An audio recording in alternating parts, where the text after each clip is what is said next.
Thank you for choosing Docs News, your only source to the conservative Caligula. I am your host, a leftist made of straw. Today's date is May 25th, 2021. Let the record show. I think just like 5 days short of the 1 year anniversary of this thing. Anyways, we begin with the Pledge of Allegiance, per usual, Talks News way. I pledge allegiance to liberty and justice for all. Right, so we've got Militia Watch update times 2 since they missed last week. And then I've got a just, grab bag of right-wing segments to get through, except for one. One is like an hour long, so I'll probably just break it up into pieces. I've never heard of this channel, but we'll get there. We'll get there. And then, of course, we've got Benny continuing with his defense of Israel over the right of Palestinians. Anyways, let's get the ball rolling with the Militia Watch. Militia Watch update back. You can find it, plus there are other articles at militia.watch. Find them on Twitter at Militia Watch. And this week's updates include National Popcorn Day, Boogaloo planning unearthed for inauguration. And then we have first active duty officer arrested in connection to J6. And then we have Kenosha police release token trophies. And then we have polo wearing AR-15 brandisher runs for office. And then we have Department of Homeland Security establishes CP3. So we begin with the J6 related and other legal updates. Now, a hack and subsequent dump of 250 gigs of data from the Capitol Police has yielded a treasure trove of information about the J6 storming of the U.S. Capitol building and what happened in its wake. Perhaps most relevant to the Militia Watch angle, though, is an extensive line of inquiry about a Boogaloo cell's discussion of attacking landmarks in D.C. around the inauguration as part of a plan referred to as Operation Stormbreaker. This includes a map of high and low priority targets as well as identified fortifications throughout the city. The National Guard, fearing this could be indicative of Boogaloo operations for quote-unquote National Popcorn Day, even deployed troops specifically to the power plant behind the U.S. Capitol building, predicting it would be a target by the far-right armed activists. A major in the Marines Corps was arrested on the 13th of May on charges related to the storming of the U.S. Capitol building. The man, Christopher Wanagiris, is the first active duty military officer charged and the 440th person overall charged since the state began investigating the storming. Guy Reffitt, the Texas 3%ers J6 attendee who threatened his children in an attempt to frighten them from turning him into the feds, says that some J6 defendants are now referring to their social group behind bars as the Sixers. The 1-6ers. That's cute. They've got a new nickname now. It's wonderful. I love it when, armed militia groups come up with cute names for themselves after socializing behind bars. Anyways, Reffitt also claims that they sing the national anthem every day while awaiting federal trial. The 1-6ers, I'm not sure if I'm even saying this right. Is it the 6ers or the 1/6ers? I'm not sure. Are described as people chatting about things, but a letter from jail authored by Reffitt reads more like a commitment to the exact politics and actions that landed Reffitt and his buddies under federal scrutiny. It leads, of course, with the following sentence. The Sixers, or the 1-6ers. Perhaps the most tragic event of January 6th was the focal point was lost.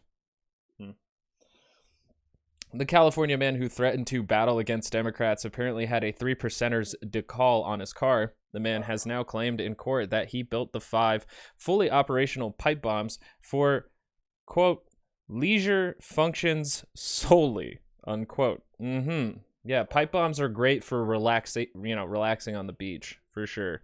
One of the United Pharaohs Guard Boogaloo adherents from Louisville pleaded guilty to encouraging a riot in the city on the same day as the storming of the U.S. Capitol building in D.C. And then a charged Wolverine Watchmen member has agreed to cooperate with prosecutors for more lenient charges related to his alleged involvement in the plot to kidnap the governor of Michigan. Maxwell Wyckoff has agreed in his plea deal to help the state in the ongoing investigation into 8 men directly involved with the militia cell. Very nice. Turncoating on your own comrades to get a lesser sentence. Now we have Kenosha coins. The Kenosha County Sheriff's Department has released challenge coins to show appreciation for the police who came to Kenosha in the wake of the police shooting of Jacob Blake. The police response not only included police officers thanking armed white vigilantes on camera, throwing them water bottles and thanking the group that included Kyle Rittenhouse, but resulted in a situation where an empowered Kyle Rittenhouse shot 3 demonstrators, killing 2. Challenge coins are not documents and are often purchased by individuals and circulated around departments, as Freedom of Information Act requests or FOIA requests are unlikely to turn many up. At least 3 different challenge coins related to the August 2020 unrest have been publicly identified.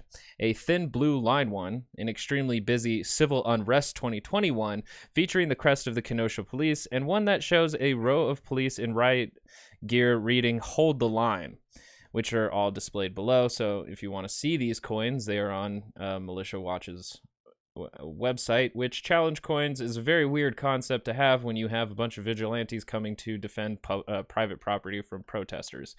Weird. That's like beating a challenge in Call of Duty. Like, hey, shoot 3 protesters in the head and get a hold the line coin from the Kenosha police. It's weird. It's very weird. We got a little bit more here. It says, state politics section. A Colorado GOP legislator spoke at a QAnon-linked anti-vaccine rally at the Colorado State Capitol building because QAnon meeting with the anti-vaccine was only a matter of time. She encouraged the adherents of the loose-knit network of conspiracy theorists to continue to broadcast the facts. Representatives from the totally not a militia armed paramilitary militia group United American Defense Force also showed to the rally as security.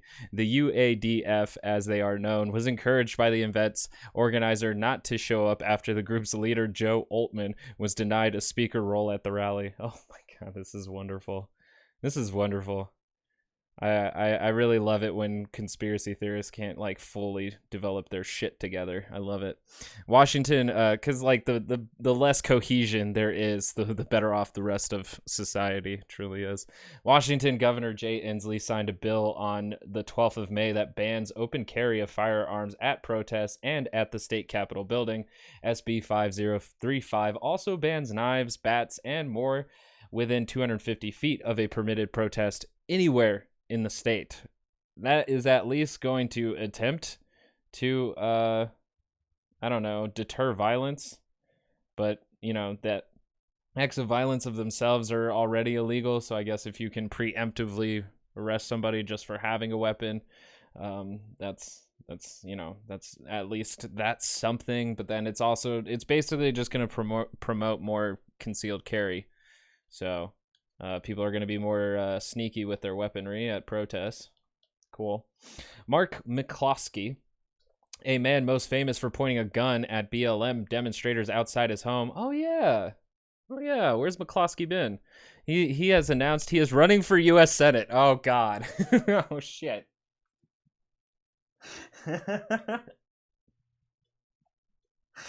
Oh no. In an absolutely absurd campaign announcement ad, the wealthy St. Louis lawyer poses in a flannel shirt, gold cross necklace peeking through his unbuttoned shirt. He leads the ad, quote, "When an angry mob marched to destroy my home and kill my family, I took a stand to defend them." As images of him and his wife brandishing firearms outside of their mansion flicker on the screen. Pastoral images of a dog running around open fields and McCloskey waddling across the screen wielding a chainsaw are backed by a proof of life reading of a script that hits all the predictable talking points. As the ad switches gears, McCloskey walks around dilapidated areas of St. Louis, still wearing his working class costume, shaking his head at BLM signs as he says, quote, cancel culture and critical race theory are ruining the U.S. I'm going to look up this ad as soon as I am done with this. Oh, yeah. A 3%er sticker identified on a Pennsylvania Power Company truck was removed from the utility vehicle, and the company has begun an internal probe into the logo's appearance on the truck. It appeared alongside a thin blue line flag decal. That one's not relevant to McCloskey, but McCloskey is basically running on the same kind of momentum that got Marjorie Taylor Greene and Lauren Boebert elected, which is just being a really efficient media personality, a great conservative meme. Because if you can at least be memeified and, you know, your popularity is sent through the incendiary anti-woke culture bullshit that you can say, you don't need substantial policy statements. You just need a gun and say, I'll shoot Democrats, and bada boom, bada bing, you're in the House of Representatives or Congress. So that's, or Senate. So that's good for McCloskey. You know, follow your dreams. I'm going to look up that ad as soon as I'm done with this, because that's awesome. That's awesome. You know, America will never stop being the circus. If anything, we will always remain the circus. All right. So finishing up here, Department of Homeland Security rebrand kills CVE ? The Department of Homeland Security just went through what may be a rebrand or a fundamental change to their PVE department, now calling themselves the Center for Prevention Programs and Partnerships, or CP3. While it does mark a shift from Trump in actually seeking to engage with far-right extremism instead of just chasing Antifa and jihadis, a lot of the language around it is decidedly pretty nebulous. Jargon abounds as representatives describe its whole-of-society approach to building resilience in communities, etc. Some proponents of the change have said it marks the end of CVE, a direction that means interventions will be evidence-led. This calls into question every single bit of action prior to the 11th of May, 2021, as thereby labeled outside of the rigor of basic evidence. They bring up a good point. Yeah. It's actually a really good point, but I feel like, you know, Trump was a lot of targeting whatever liberalism and whatever leftism means in the United States. Whatever that vague boogeyman is, that's exactly what Trump was trying to reincarnate the McCarthy era of persecution. But yeah, that's very funny. So why are all the old definitions and descriptions carried forward into this new paradigm? It is important to note that the domestic violent extremists, per a March 2021 DHS report, includes pro-choice and animal rights activists at a comparable threat profile to racially or ethnically motivated violent extremists, a subsection that probably includes neo-Nazis and white nationalists, but also too will probably include black separatists in the same way as the Not Fucking Around coalition. One thing that I find very interesting is that I think Militia Watch brought this up when they were first working on this, like the DHS report had come out, is that the nebulous language can be like kind of moved in between whether it's right-wing extremism or left-wing extremism, and could possibly even stifle a lot of activist work and direct action, because it's not really hard to apply any kind of resistance as another form of sedition. So, yep, the DHS. Thank God we built it since September 11th. What would we do without it besides fight among ourselves? So we have further readings here that are included inside this Militia Watch update if you're interested in further readings. And this one is from New Republic. It's called The U.S. Military's White Supremacy Problem. And then one from 538 on the difficulties of stopping militia groups. So go check those out if you want to. If you don't, stick around, because we begin now with Dave Rubin, the wokest of the wokes, the man who turns the dial of high level ideas, coming in with the highest of level ideas. It's so high, it's just a straight bong rip of DMT. I'm very excited. I'm very excited. Let's Dave of Blaze TV, take it away. I feel like doing just all current events this week, because it was, you know, obviously last week with the just attacks on random Jews throughout the United States. It was just, and again, having nothing to do with. Usually I'll give like the headline of the video or just a little bit of context before playing whatever segment the conservative pundit gets into. I'm not gonna do that this time. Just guess what this is about. Like, good luck too. It doesn't matter what you think of Israel. It doesn't matter what you think of the Palestinians. It doesn't matter what you think of the Middle East. All of those things. We can't have just violent sectarian violence on our streets, meaning it doesn't matter what's going on across the world. We can't have our citizens attacking our own citizens. And unfortunately, this is really what AOC and Tlaib and Omar and the Hamas wing of the Democratic Party, this is what they've brought on. Biden gave like a... Yep. Just by the smallest amount of criticism that anybody offers towards Israel, that means that we're giving a pass to all anti-Semitic attacks. When we say that Israel should not be committing a genocide and killing innocent civilians and children, what we actually mean is round up the Jews and throw them in concentration camps. That is exactly what we mean when we're saying Israel stop bombing civilians. Yeah. Yep. On point here. Please continue. A really wishy-washy statement on it, I think, yesterday. And Bernie Sanders, who's just the worst of the worst. And by the way, Bernie Sanders, big Brooklyn Jew, and they're coming for you one day, Bernie. You're just a tool in the revolution, which is... See, it's very funny too, because he has to like reframe the argument for Bernie Sanders, because Bernie Sanders is the progressive of this entire movement. Like, he was the one who shifted the Overton window for the Democratic Party to move into more democratic socialist leanings that allowed AOC to win, or Rashida Tlaib to get her seat, Ilhan Omar also. Like, that whole movement was coalesced behind Bernie Sanders in 2016.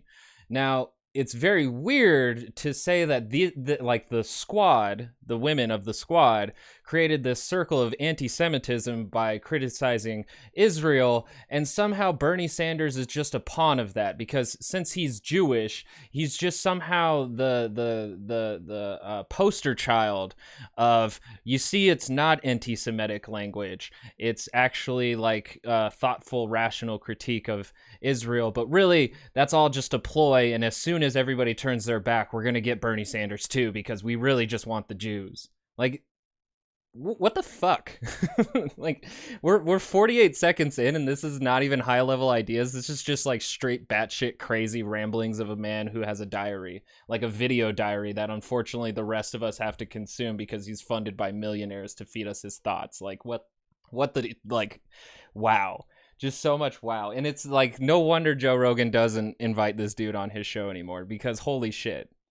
The leaps of logic and irrationality here are not enough. This is crazy.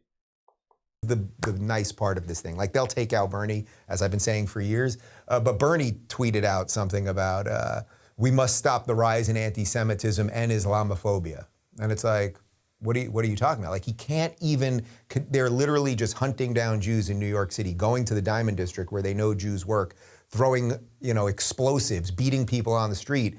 And Bernie can't even give a full-throated condemnation of that. But you see why Bernie Sanders would have to cover both grounds by saying that, like, anti-Semitism and Islamophobia should both be stamped out. Like, those things shouldn't be occurring within the United States. We should take an egalitarian approach and see people as human beings. The reason why not focusing in on that is the same reason as to why if somebody criticizes Israel, they get blamed as what is anti-Semitic. You hate Jews. You don't respect the right of Israel to exist if you criticize them for killing children. It's a weird conflation, but it happens. And it's on the same level as when somebody supports Palestine, they're like, why are you supporting Hamas terrorists who kill Israeli civilians? It's like, I'm not in support of Hamas, but I don't like the amount of devastation that Palestinian civilians have to suffer at the hands of colonization. so it's a lot more complex, and that's why Bernie Sanders kind of had to both sides it.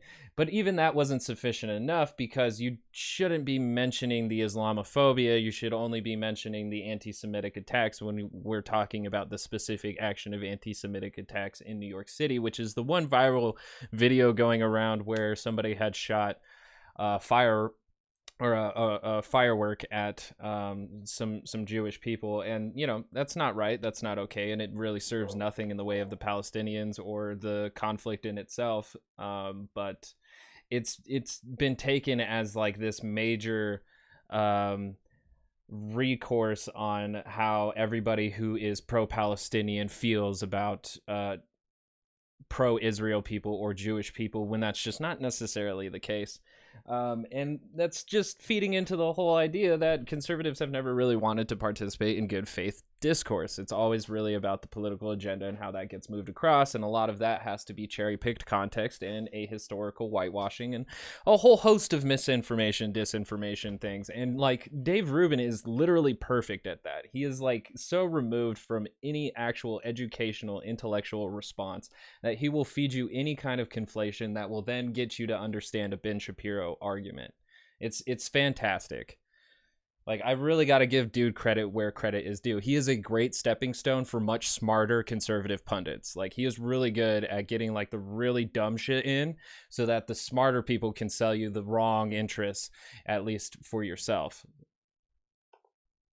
Because that's how twisted this Marxist woke ideology is. If you That's also like, that's what I'm talking about. He uses a term like Marxist woke, which like just doesn't really match with each other, because this whole word of woke came into a place of the culture where, woke people are canceling people. So it's all about like how we're interacting with each other on a social level, and then also applying critical race theory, which gets attributed to the wokeness of the left, where, we're analyzing laws and seeing if there's race disparities in there, if there's certain targets or certain victims of certain policies throughout state and local governments. Marxism is merely about the economy.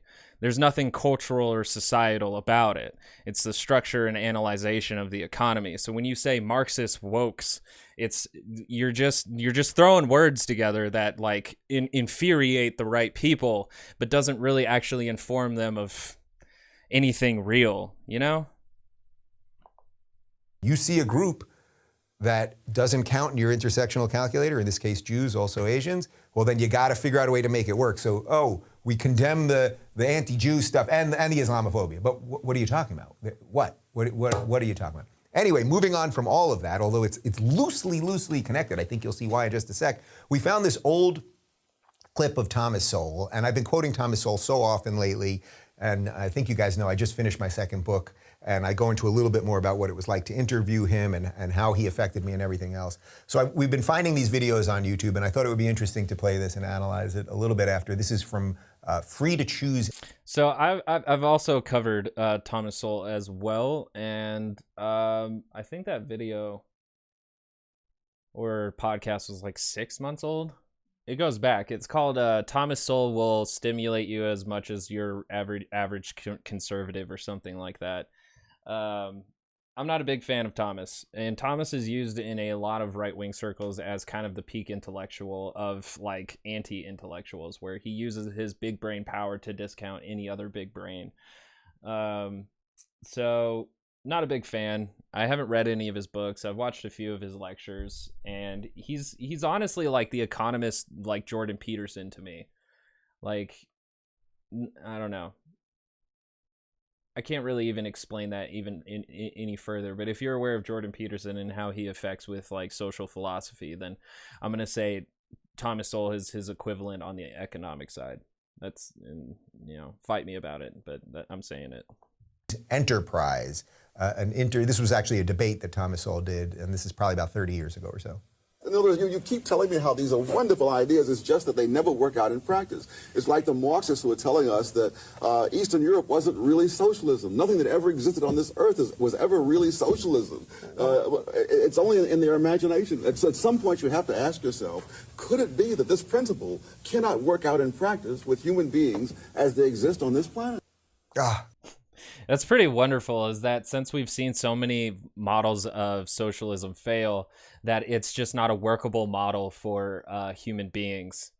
Like, so I could assume then, okay, well, if we have a better species come through that isn't so selfish and greedy and authoritarian in its hierarchical tendencies, then I could assume then socialism will be a much more successful way of organizing.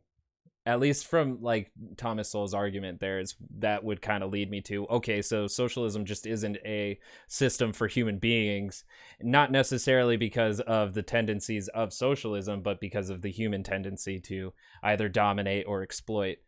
um but the thing is, though, is that like the modern left, or even the future left, has to learn how to concede that these forms of communism and socialism that have existed throughout history are in fact forms of it, regardless of its authoritarian tendency. Everybody makes the argument of, well, it's not socialism or communism because it didn't have democratized workplace, because the means of production weren't necessarily shifted into all of the hands of the working class, even though that did happen in slight degrees in Mao's China and also in the Soviet Union, but it wasn't maximized or reached to its fullest potential. And so people try to say, well, it's not real socialism, it's not real communism, just because the lack of democracy in the workplace and the overblown authoritarian power in the centralized government.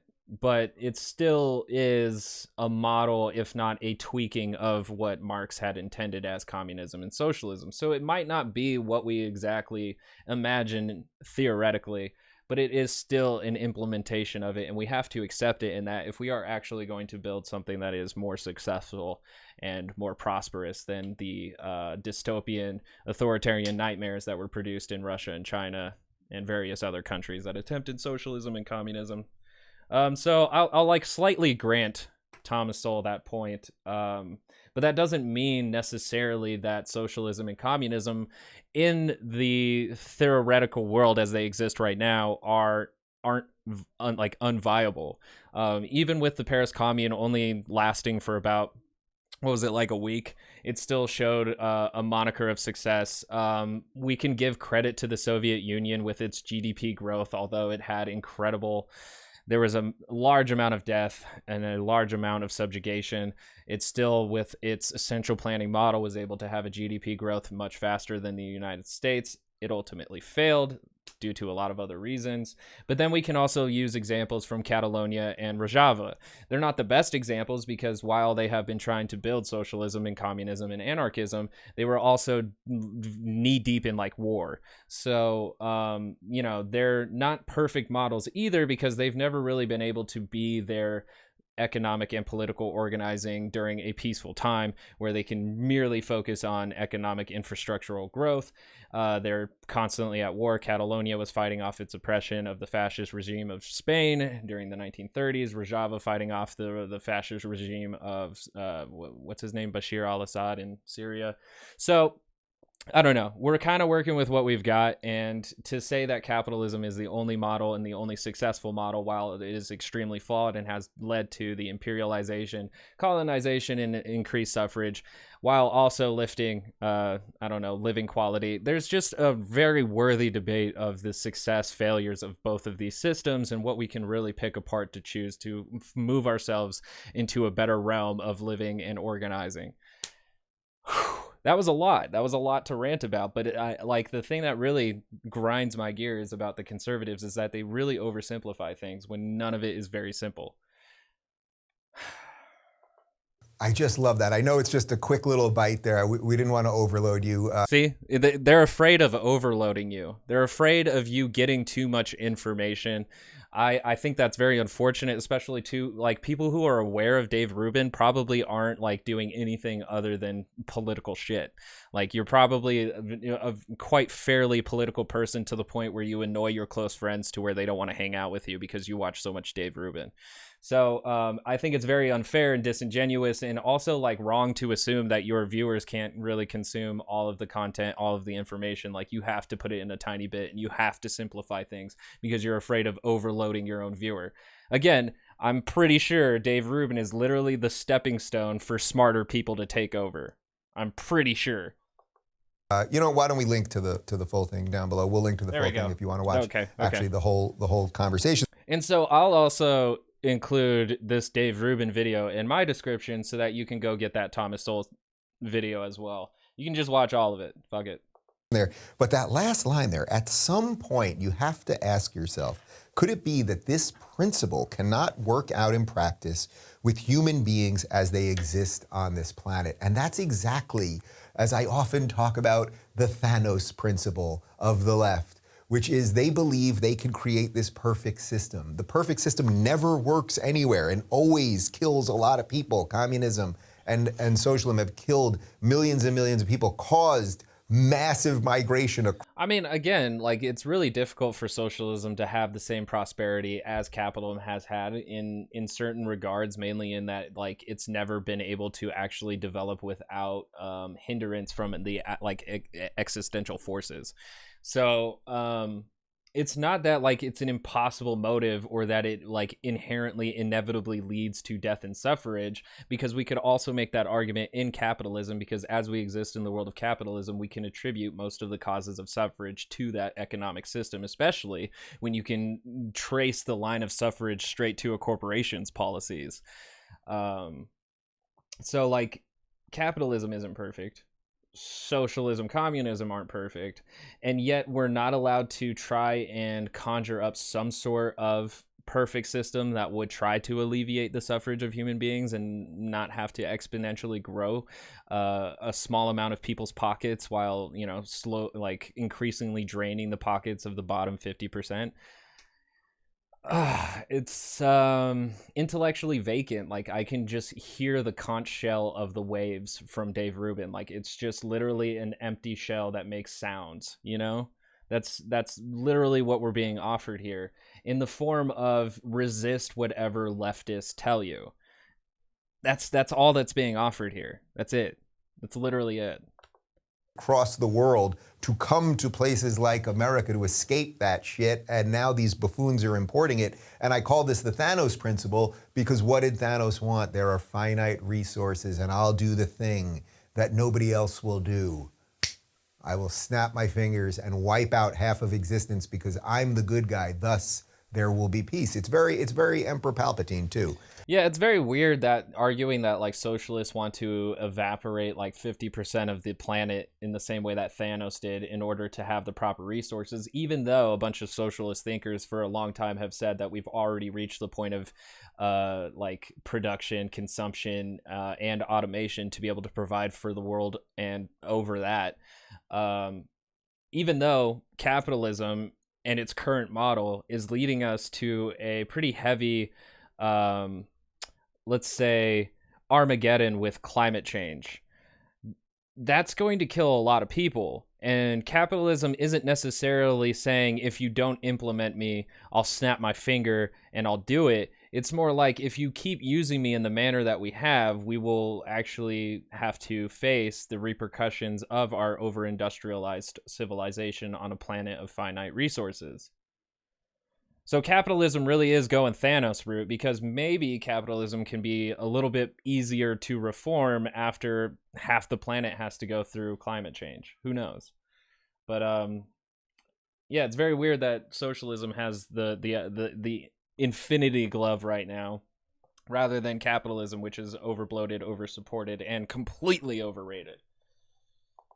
But I love this because it's such a perfect example of what Sowell actually is, the work that he's done for decades, and who he is as a human being, which is, if you read any of his books, and I've read several of them, if you read any of his books, the guy loves facts and information. And you guys know there was that viral clip of when I interviewed him and I said, you know, you were a communist, you were a socialist. What woke you up to what was wrong with that line of thinking? And he goes, facts.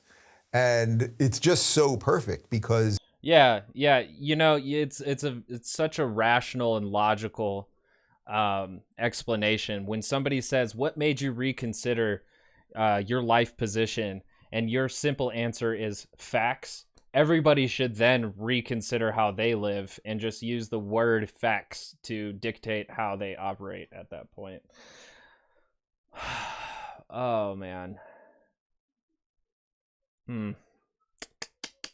Yeah, this is like substantially vacant. There's nothing that I'm learning here, and there's literally almost nothing to be observed. This is just like a bunch of words to use in case you come across a leftist. So many people, I think, right now want to make the world whatever they want it to be. And I think someone like Thomas Sowell, he sees the world as it is and not as he wishes it to be. I think I probably, in some ways, see it very similarly. Like, the world is what it is. I might want to be able to change some of the stuff on the margins, but so many people think that they can just burn through everything before them and completely change it. So his point there was, oh, this is what, I mean, and you see this all the time, even from the official socialist accounts, the blue check verified socialist accounts on Twitter, which is ironic in and of itself, but they'll always tell you, well, socialism hasn't been done properly. Venezuela wasn't really socialist, or communism wasn't done properly in Russia, and like all of these things. And it's like, well, maybe it just doesn't work. Because you know who's the problem in the system? It's us, it's human beings, it's the individual. That really is the truth. And right now, what we're seeing all over the world is big systems. Like, honestly, it's a like, and if you look at what like the theory and the idea behind socialism and communism is to have an egalitarian system that focuses on meeting necessities rather than desires. So like, basically coming outright and saying maybe humans are really the problem to having a more compassionate system. So funny. So funny. Like, he comes from a place of saying, like, me and Thomas Sowell agree that we see the world as it is, and it's a selfish, it's a greedy, violent it's a system that it's all about gaining as much money as you can, and it's about owning property and using the game of, or using the law in the way of playing Monopoly. It's just like, it's so open. Like, how can you not honestly look at the suffrage of human beings and think, like, how can I improve this system, or how can this idea be reconstructed, if not reconfigured, to be a little less harmful? It's just fucking crazy to me. That's so crazy to me, because you can't offer the alternative of reduced suffrage without seeing the way that it is. If you just see things as the way they are and kind of shrug, that's like the grifter position of like, well, I'm here, might as well make money, fuck it. Systems, big government, big these organizations, these worldwide organizations like the WHO and the CDC and all these things, they keep giving us rules and edicts, and the government wants to come in and tell us how much to pay our employees and what we can wear when we walk outside, and when we can inject ourselves with something, and when we can inject ourselves a second time, and all of these things. And the problem in the system is that humans have choice. And as long as humans have choice, and I'm sure they're working somewhere in a laboratory on getting rid of human choice, Fauci's probably funding the thing, but as long as humans have choice, we are the problem in big systems. So I will continue to fight with you good people. The thing about I like Yuval Noah Harari is that he offers a giant book about these things, and like specifically talking about like how governments want to control your choice. It's not necessarily just the governments. There's just basically special interests in general, an interest that is outside of yours and has the resources and capital to influence your choices or your interests. And a lot of it mostly has to do with not controlling it, but simply influencing it by not taking over any of the cells in your body, but giving you the environment or the information and resources that would kind of limit the amount of choices that you would make. So then at least you still have a frame of reference of some kind of free will, and then you won't mistake the country for a cage. I don't know. I would offer Yuval Noah Harari's readings over a Dave Rubin video anytime. But the thing about that is that those aren't 5-minute clips. So wonderful. Shit, that was 5-minute video, and I fucking wasted, like 30 minutes. Wow. All right, so moving on to the next little segment. I'll try to keep this one brief since there's probably even less information in this video. It's called The Roast of Women. It's by Slightly Offensive. It's another Blaze TV video, which is of the same company as Dave Rubin. I have never seen any of this dude's videos. I've never seen anything whatsoever. For some reason, I was watching Dave Rubin, and I was like, oh, let's just go into that channel section, see what else is offered in the realm that surrounds Dave Rubin. What's in his solar system?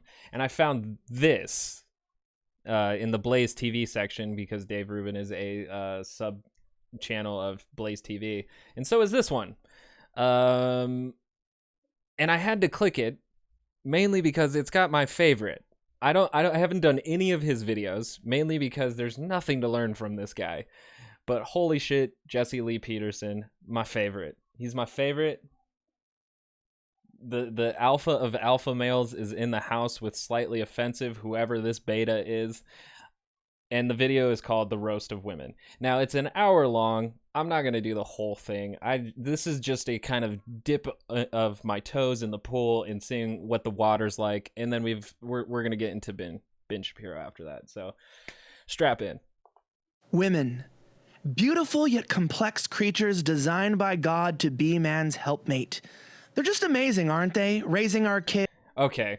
So I might be too secular for this shit, but 8 seconds in, to immediately say that women were designed by God to help man, like it's just something that everybody should know and be okay with, is fucking phenomenal.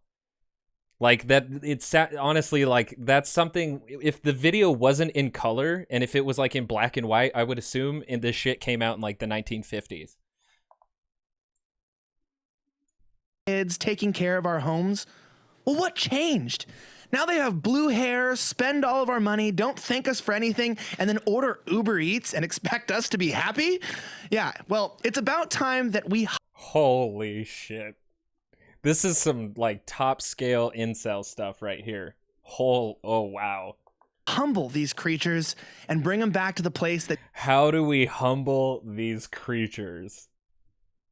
Oh, my God. Slightly Offensive.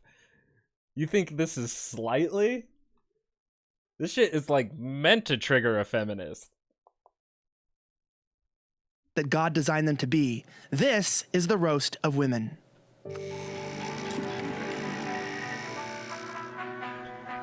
All right, Slightly Offensive is hosted by Elijah Schaefer. Again, never heard of this guy, but I've heard of Jesse. So let's all right. Everything I'm about to say is okay because I have a resident woman with me, Savannah Hernandez, who, of course, is okaying this episode. We're allowed to say all this stuff, yes? Mm-hmm. Yeah. That's awesome. That's awesome. He's going with the "my best friend is a woman" excuse. He's like, hey, welcome to the Roast of Women, and before you guys get mad and triggered, there's a woman in the room. Oh man, and how much does it cost for her to sell her soul to allow this to happen with her consent in place of all women? How much does that cost? Thank you very much. Yes. Okay, thank you. We got her okay. Because women are just in a place and a position in life right now where they're getting 60% of college degrees. They're trailing ahead of men, and so I'm going to reach out my claw and bring... Women have been able to like vote in this country less for the least amount of time compared to men, and now that they're getting 60% of the college degrees, it's time to fight back.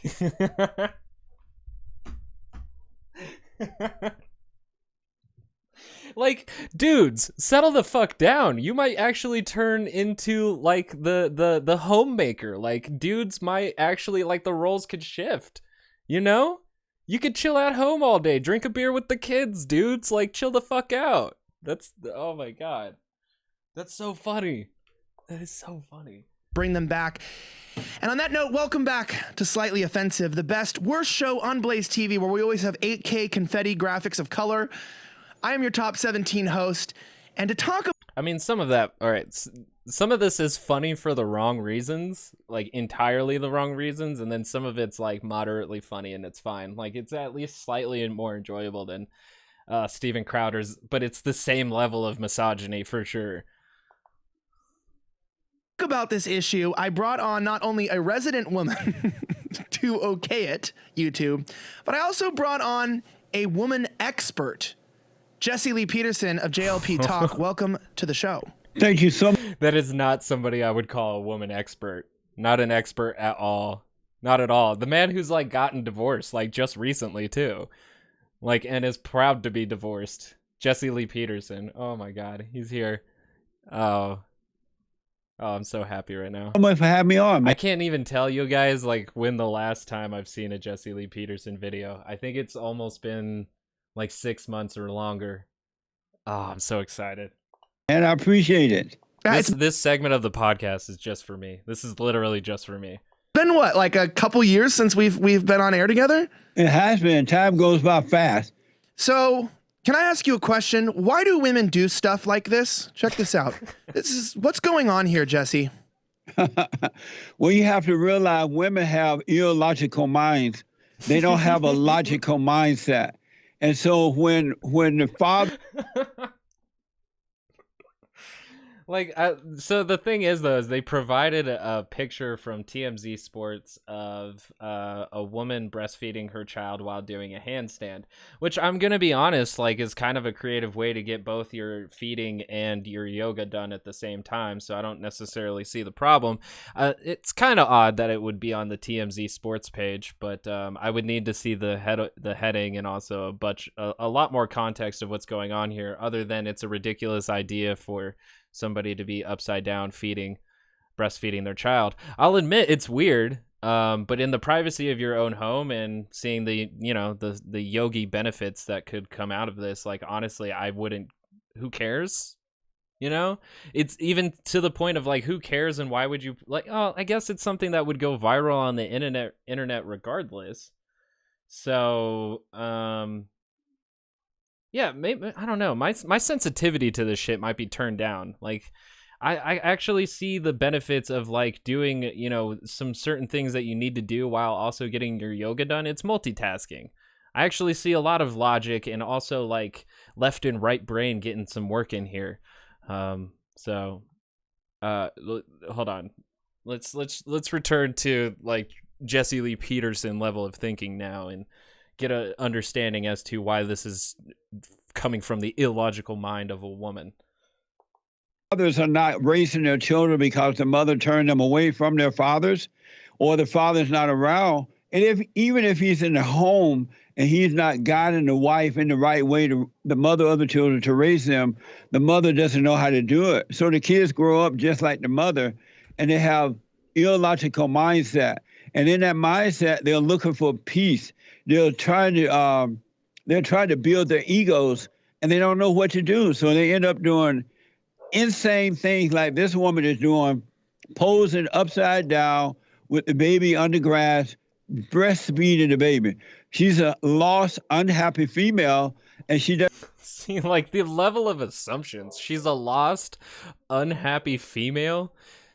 Like, this is that shit, dude. Like, it's fucking amazing to me because, like, Jessie Lee Peterson gets an insane amount of views and has not said one positive thing about women in that entire, like, 1 minute and 30 seconds. It's amazing to me. And also the fact that this guy has platformed him, calling him a woman expert. Like, what does that say about his audience? That he would bring up a guy who talks about women in this specific way, and it's normal and it's fine. Doesn't know what to do with herself because of her illogical mindset. Yeah, and that's a great start to the show. There's a lot of illogical women, and I think you're going to be not shocked because you live in LA, but you're going to be surprised. It's also very weird to me too, because like if it like the idea is that they don't have a father whatsoever, so they get too much of the mom raising them, and so then they become a bunch of illogical children. Like we're all just raised by a whole generation of single mothers, which, you know, could possibly be true. That maybe there's we're at a higher percentage where maybe I don't even know if there's evidence to back that up. I would have to look it up. But the thing, like, he just said shit.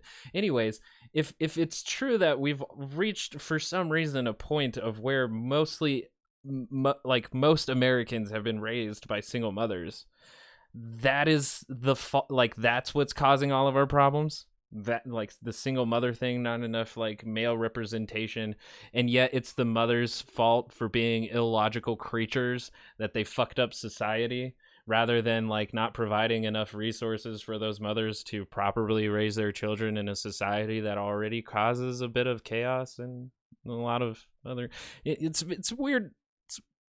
It's really weird scapegoat, I'm gonna say, on that one, and we're 2.5 minutes in. It's a weird scapegoat. Surprised at how far we've actually gone. But before we jump into that, I got to give a huge shout out to the best cup of coffee in America, bag of. Sorry, I can't. Best. I can't. He's advertising, not on my shit. I don't care 100 about that coffee. Best month. No. I'm just gonna fast forward like hella deep too. Like, let's just get Motherhood them, like, midway out of context. Let's just fast forward hella deep. All right, here we go. Who made a couple good songs, I think, or according to some people. And she's also a heroin addict. So she came out and said that she's now non-binary and goes by the pronouns. It's time to start kicking Demi Lovato. You know, because as soon as like a human being starts trending, it's time to just dogpile the shit out of them for, you know, existing and saying something that we all heard. I don't even, what is that? What is They, it? them. They, them? Mhm. Yeah, the pronouns they, them. What do you think about non-binary women? It's the same thing. They're lost, man. They're looking for love. They don't know what. Satan is their daddy, and they don't know what to do with themselves. Their egos are out of control. See, I mean, that's like a very quick way of invalidating Demi Lovato, like, immediately by being like, what do you think of non-binary women?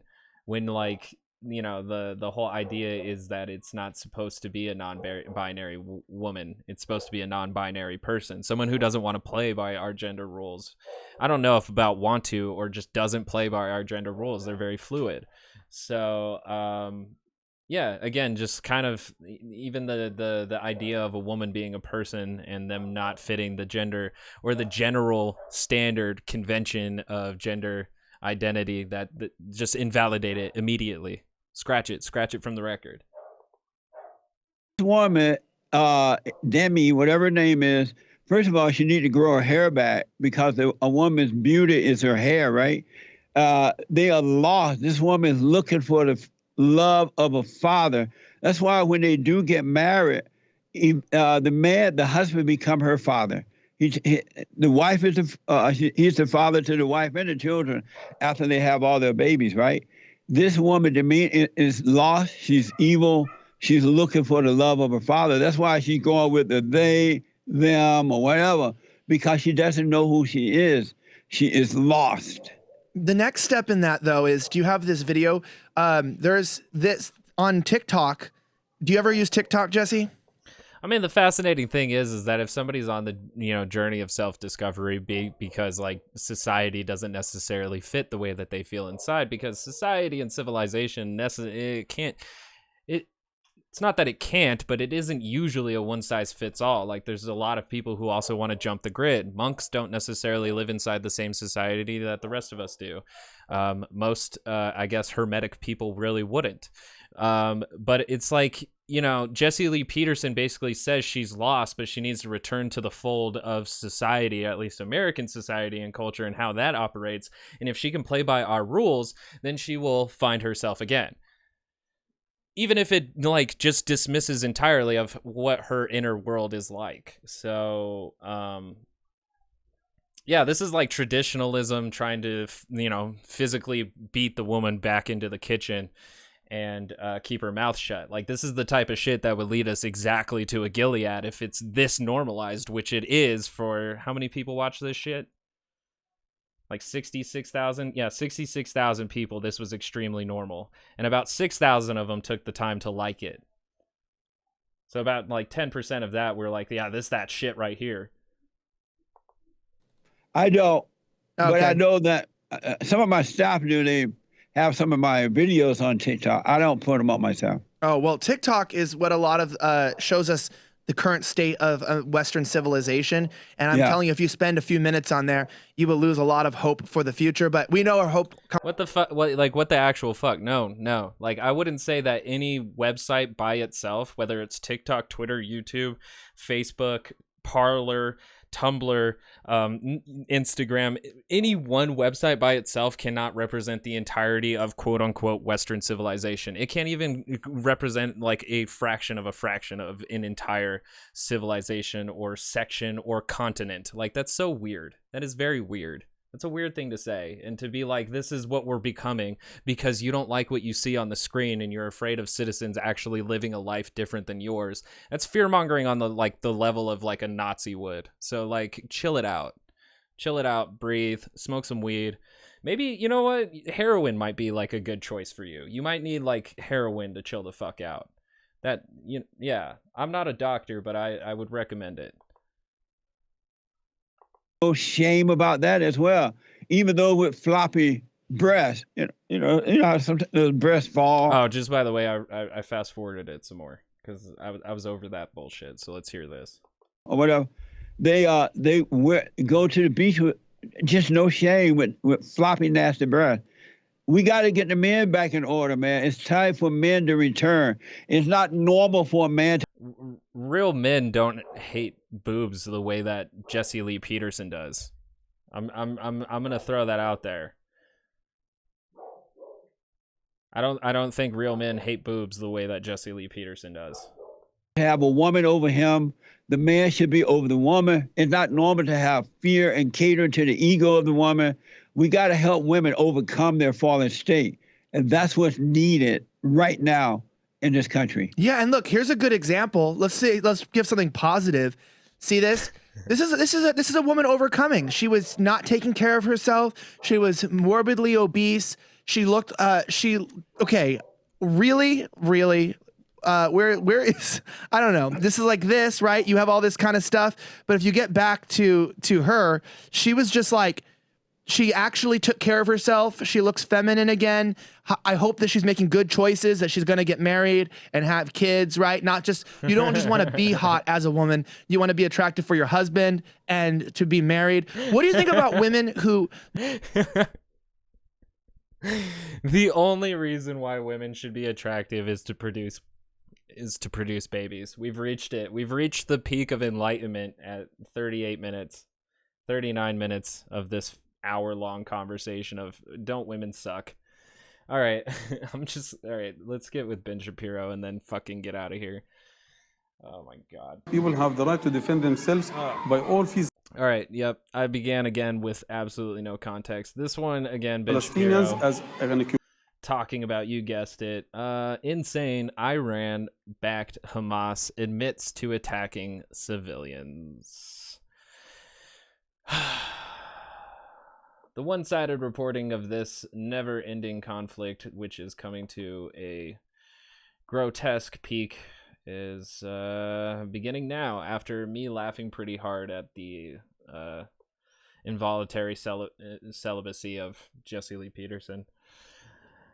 All right, Lego, Benny. Let's depress ourselves back down. Palestinians as an occupied people have the right to defend themselves by all feasible means. Not by Yes. firing Yes. rockets from a civilian Yes. population. I have said it clearly. Moral equivalence up the wazoo, and also it's about anti-Semitism and also Islamophobia. Man. So meanwhile, the Biden administration, they are making some of the right moves. They are saying some of the right I mean, if you don't think that either side doesn't fuel itself from anti-Semitism or Islamophobia, like, I don't think you're having a genuine conversation. If you don't think the state of Israel doesn't use Islamophobia to dehumanize Palestinians in order to kill them en masse, then you're not having a genuine conversation. If you don't think that Hamas or the Palestinian authorities might not use anti-Semitism to also bring about the dehumanization of Israeli citizens or Israeli peoples, then you're not having a genuine conversation. Unfortunately, it's something that powers that be generally use, is that side is not like us, and so it must be destroyed. It's not always in the same regards of, there's not much virtue in war, to be perfectly honest with you. In most cases, especially in modern society, I haven't seen much virtue in war, and yet it's full of virtue signaling constantly.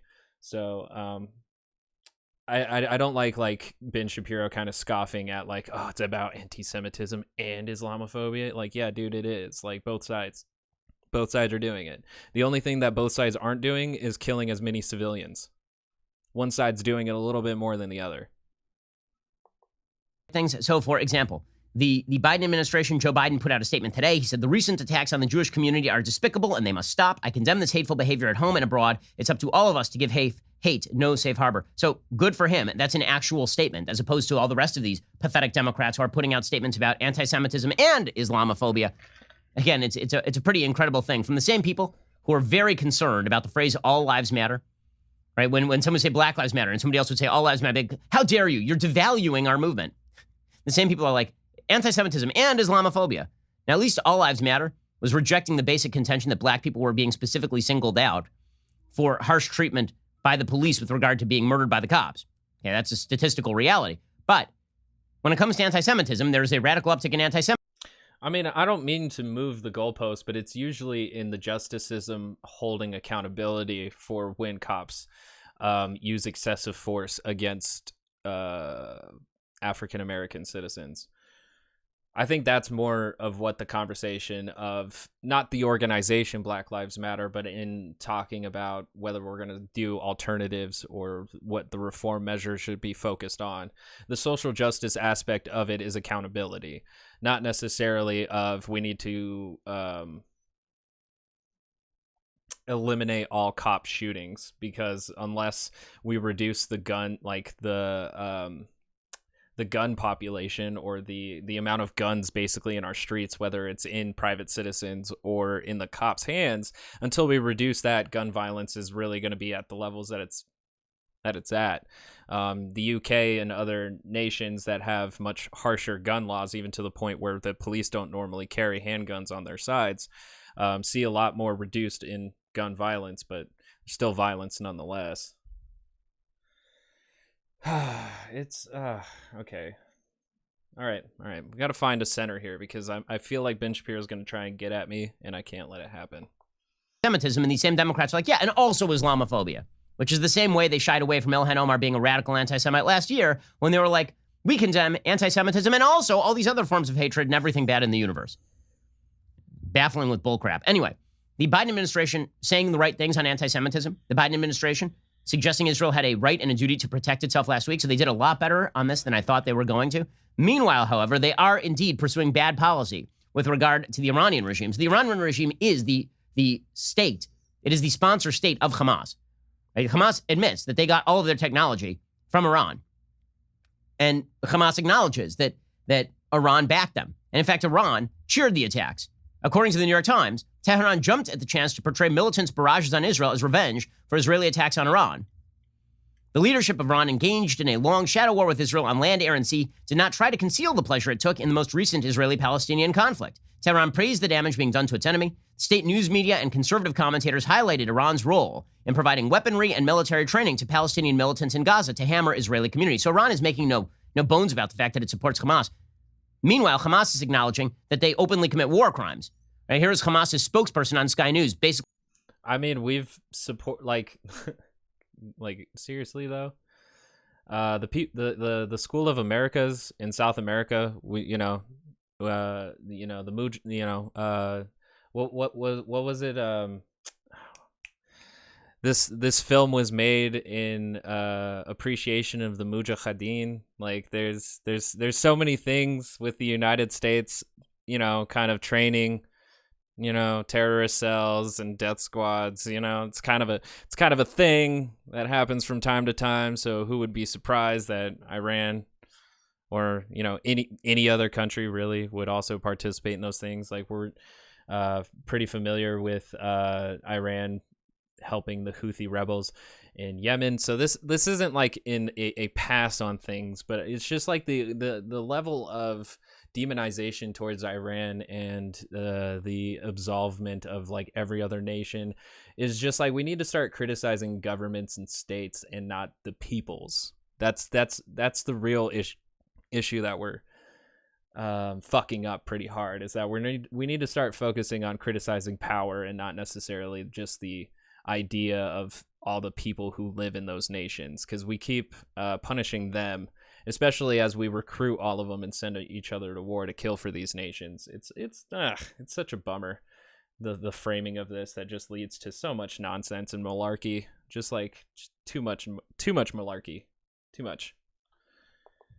Saying, yeah, sure, we commit war crimes. Any people under occupation, based on the international law, have all the right to defend themselves by all feasible means they have. Not by firing rockets from a civilian population. I have said it clearly.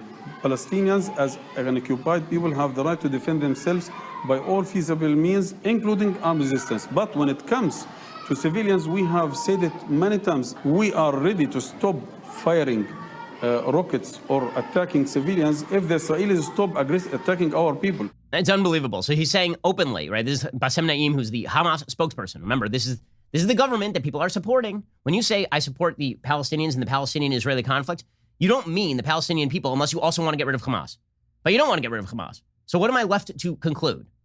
Okay, they are openly saying that they fire rockets from civilian areas at civilians. They say this sort of stuff openly. They're not hiding the ball here. It's not exactly what he was saying, but the fascinating thing is that he was saying the same exact thing that Ben Shapiro's arguing for 2 weeks now, is that Palestine has the right to defend itself. And then again, he equates all of Palestine to Hamas, mainly because Hamas is the wing of the government that is firing off the rockets.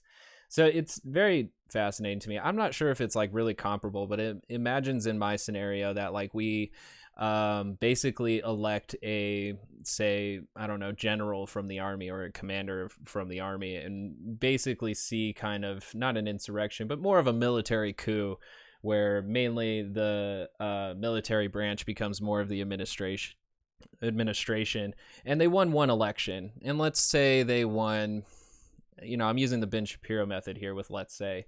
They won just about 10% over of half the country, just like 60%, right? Doesn't necessarily represent all of it. That's being too generous to a military authoritarian government. Let's talk about 40%. They win 40%, and of course with the Electoral College, that's completely possible. It doesn't represent all of the country, and yet it acts with the same representation as if it does. It's really weird to conflate everybody who lives within the country to the amount that whoever is the head of it represents the entirety of it. It's not very fair to the rest of them, and it kind of silences the voices of the actual civilians. So I just don't really like the idea or the framing that if you support Palestinians, then you support Hamas if you're not down with getting rid of Hamas. I would definitely love for the Palestinians to be able to have the infrastructure politically to, have different parties, maybe actual elections, maybe homes to live in. But they have who they have as their protectors, and I don't agree with what they do. But Israel is an entire nation at this point, making these decisions with how it treats the civilians in regards of Hamas's actions. And it's not fair. And it keeps being used as a justification. It's not a good one. I don't like it. I would like for someone to explain to me why civilians have to keep paying for the military's actions. Here. Meanwhile, even despite the ceasefire, Hamas supporters were attacking Jewish homes outside Jerusalem over the weekend. There's video of it. They were literally just firing ordnance down from Arab areas near Jerusalem into the Jewish areas of Jerusalem. You can see it happening. They're shooting fireworks at the Jewish areas in Jerusalem. I like how before he shows this video, he uses the word ordinances. And I think that's normally a word with like mortars, right? Like airstrikes. Not with like handheld fireworks that you're shooting at buildings. Well, yes, dangerous and could start a fire, maybe even an explosion if placed in the wrong area that is stockpiled with flammable shit. But that's not an ordinance. It's literally people shooting fireworks. It's, oh God. This is what I was saying about Ben Shapiro bringing me down. Like, it's literally living in an alternative reality where fascism is very normal.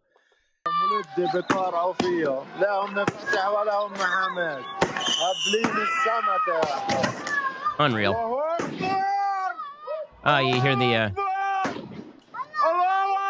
don't worry, there's moral equivalence. You shoot randomly rockets at an ordnance at Jewish homes, right? These are civilians. They're not military targets shouting Allahu Akbar. That's exactly the same as the Israelis targeting military infrastructure. In any case, how's the again, but they haven't really been targeting military infrastructure. They never really provide any evidence. They always provide an explanation, and then for some reason the United States finds it sufficient enough.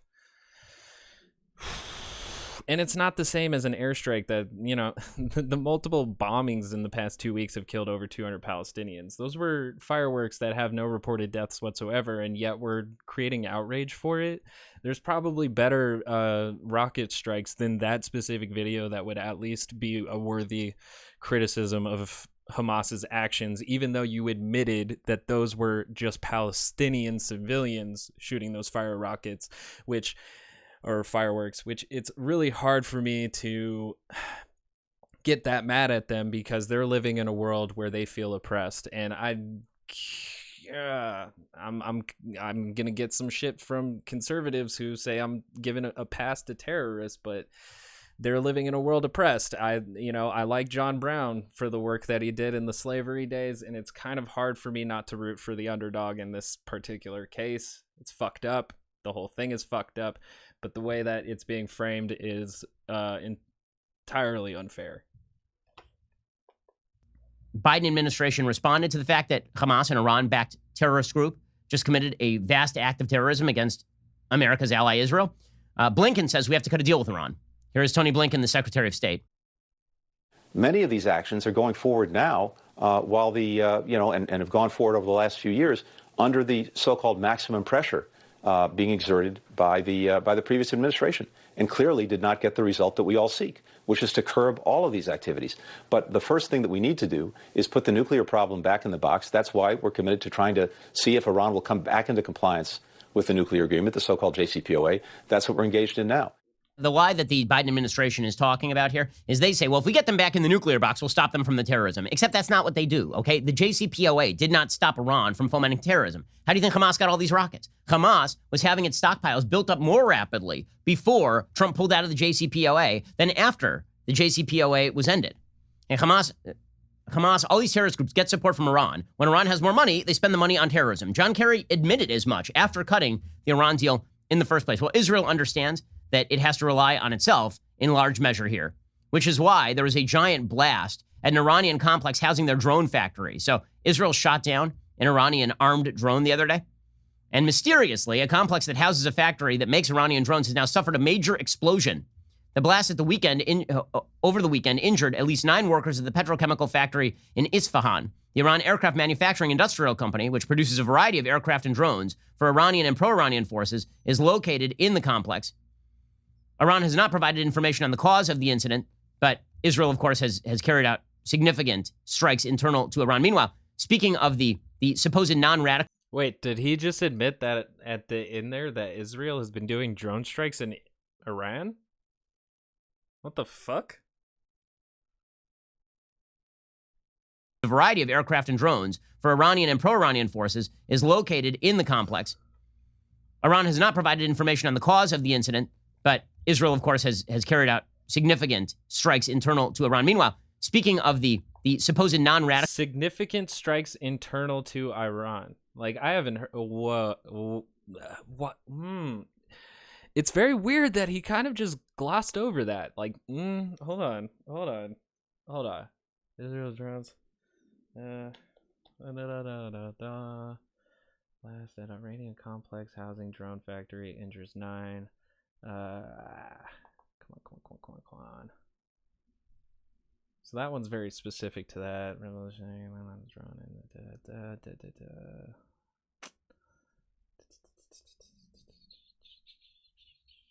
What's this one? Hit by explosion and injured 9. Used for drone manufacturing. Hit by explosion. What the fuck? Like some of these headlines sometimes too. Drone downed by IDF this week.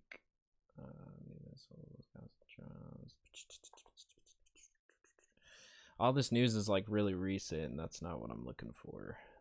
Let's see.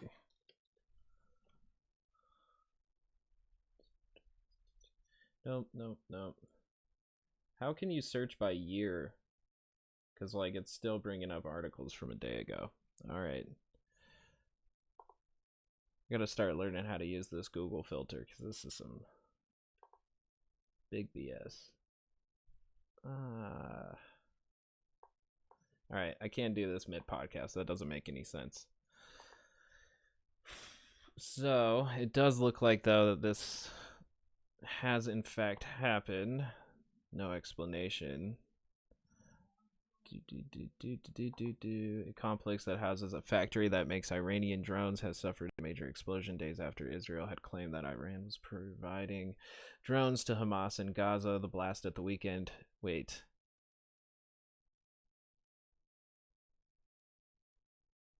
Weird. The blast at the weekend injured at least 9 workers at the petrochemical factory in the Iran Airfact Manufacturing Industrial Company, which produces a variety of aircraft drones. Due to confirmation of the cause of the explosion, Iran has not provided information on the cause, but Israel has shown no compunction in the past about taking what it regards as reprisals inside Iran.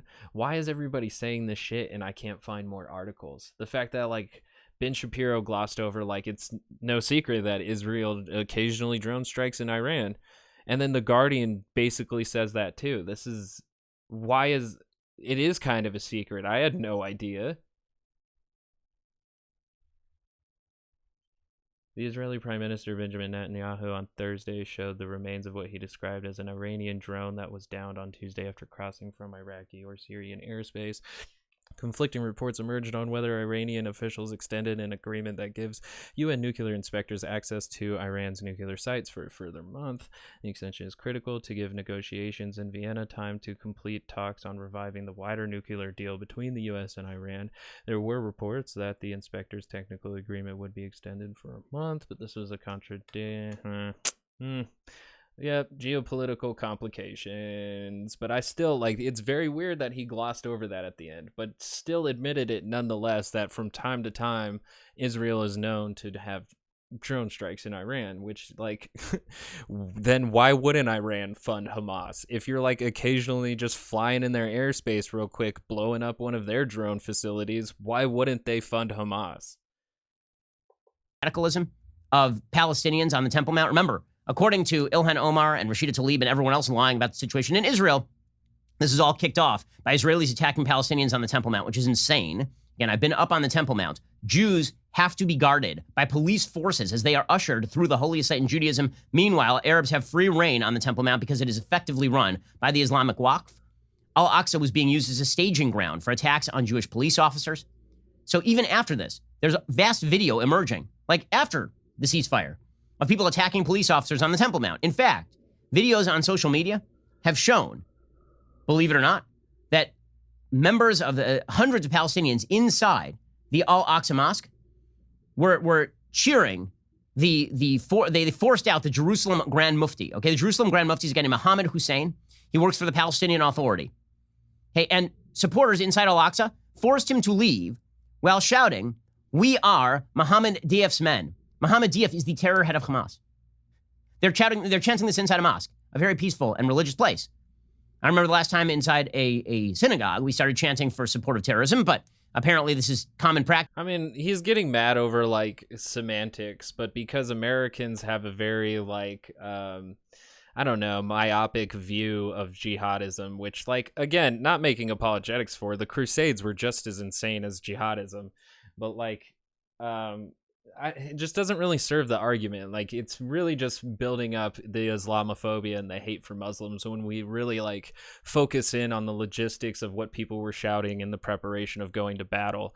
I get it. It's very effective at making people look bad, but it just really doesn't serve the argument here, because again, not when one side kills the other, either side's looking pretty bad. Like, murder's wrong. But yet we make arguments and cases for it in certain circumstances. So I don't know, man. This is semantics, and I don't like this bit that we're going down. Yeah. Practice inside Al-Aqsa these days.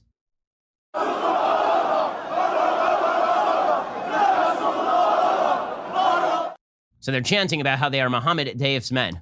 I mean, maybe this is in response to that video going viral of like the Israeli citizens saying some like really disgusting thing about Palestinians. Maybe that make like a counterbalance to it is by showing like how extreme Islam is compared to like the demonizing language from the Israeli citizens. Juxtaposing those things is the counterbalance that Ben Shapiro offers.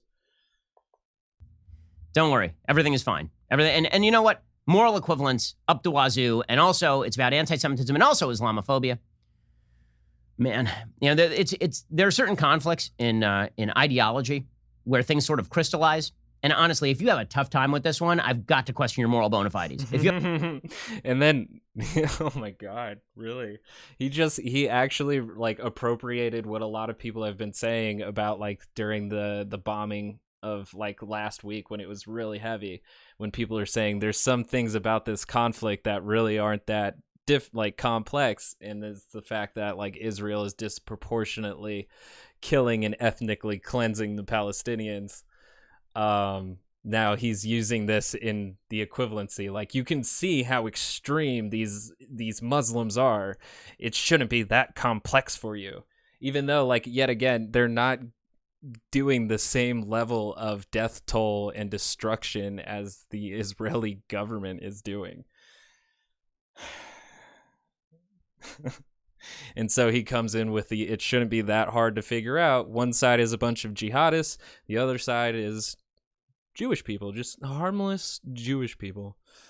You know, it's great. It's a great argument, really logical, big facts brain. You have a real tough time questioning the difference between an Israeli government that attempts to minimize civilian casualties and a Hamas government that attempts to maximize them? Okay. If the Israeli government is trying to minimize the amount of civilian deaths, as Ben Shapiro claims that the government is doing, it's doing a piss poor job. If Hamas is trying to maximize the amount of civilian casualties, then it too is doing a piss poor job. So I don't even know how that case can be even fucking made. Between an Israeli population that is attempting to coexist with an internal Israeli Arab population and treat those Israeli Arabs as full citizens with full rights? The unfortunate thing is saying that, you know, Israel wants to give them full rights and wants them to be and exist is the problem of them not distributing COVID-19 vaccines to that population. It's not a good faith position to come from. You know, we want you guys to be here, but we kind of need as much of the vaccines for us before we, you know, start passing them to you guys. So if you guys hang on in there, you know, buck up, you know. And an Arab world that treats Jews not only as second-class citizens, but, I mean, Jews do not exist, effectively speaking, inside the Arab world? It's, again, I feel like I've said this before, the Torah is a great inspiration to the Quran, at least from my very limited knowledge, you know, word in the streets. So I don't think Muslims actually discount the existence of Jews. They just believe that their Messiah, Muhammad, has come. So in the same way as Christianity also feeds off of the Torah, their Messiah, Jesus Christ, had come. He had gone and will come back someday. Same thing, just this time they speak Arabic. Inside the Muslim world, more specifically? If you are somebody who has a tough time just saying anti-Semitic attacks are bad. They don't always speak Arabic. That was racist. Sorry. Regardless of the source of the anti-Semitic attacks, I do have to question your ability to perform basic moral math. And the Democratic Party increasingly cannot perform basic moral math. Good for Joe Biden for at least doing some of it. But I fear that Joe Biden is not the wave of the Democratic Party future. I was there in 2012 when Antonio Villaraigosa, who was heading up the Democratic National Convention, actively overrode a voice vote and allowed the Democratic National Committee platform to include the idea that Jerusalem was the capital of the Jewish state. I was there when he basically, there was a voice vote on it. He lost the voice vote. He just overrode them. I remember this vividly. And now you have 200 Democrats who voted in the House not to cut off funding to groups that fund Hamas. So yeah, the future of the Democratic Party does look a lot more like the Squad and like Jamal Bowman and like AOC and like Ilhan Omar and Rashida Tlaib in terms of their anti-Semitic attacks on the... I'm not sure about the anti-Semitism of all these Democratic progressives, but I do at least see a bit of humanitarian consistency with them. That's the only thing, is like with conservatives and liberals, at least on the mainstream level, don't seem very consistent with their humanitarian causes and what they usually condemn and what they're supportive of. So at least with the Democratic progressives, I've seen a pretty consistent level with it. I would say they still get moved around by the same trendy politics, and they don't necessarily speak out in the same kind of criticism for a lot of Democrats that they would share with a Republican president, mainly because they're afraid of betraying the party that they have to run in due to the duopoly. But yeah, I guess a case could be made if, you just say things and don't have any evidence to really back up the claim. So yeah, for sure.